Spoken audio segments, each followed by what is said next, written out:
All right, welcome to episode 1 of Jack's Science Experiments. Today we're going to be breaking down the method of calorimetry, which is basically how it works is you set up some sort of an insulator. Styrofoam cups usually work pretty well. They're a pretty good insulator, and in order to maximize the insulation and the isolated environment that we want for this experiment, using two is preferable because the air pocket between the two creates a little bit more a better insulated environment. So it's important first to have your insulated environment, and then from there you obviously want a lid and a thermometer. The thermometer to go through a tiny little hole in the lid, but don't have it touching all the way in the bottom. Usually keep it suspended because you're often going to need a stir bar and a stir plate in order to mix the reaction.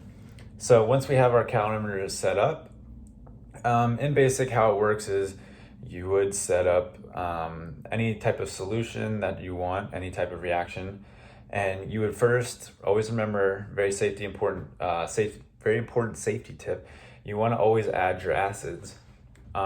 So if you're working with an acid, make sure you put that one in second.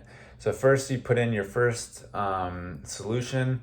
You turn on the stir bar and the stir plate, let it get going, and then from there you're going to want to get a baseline of this original temperature, and then you would add in the other solution.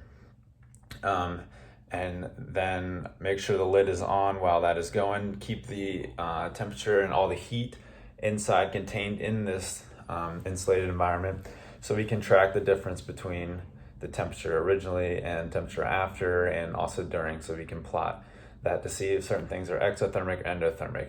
So basically, the calorimetry is used to track the energy transfer in a certain reaction, and we can calculate certain things like the heat loss due to the calorimeter if it's a poor insulator.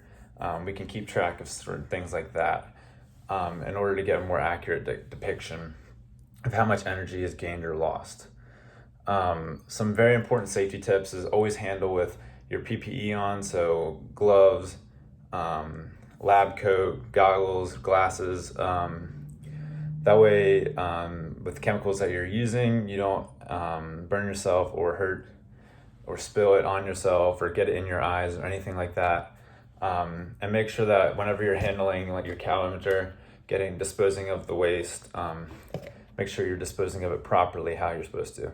And that's it for episode 1 of Jack's Scientific Experiments.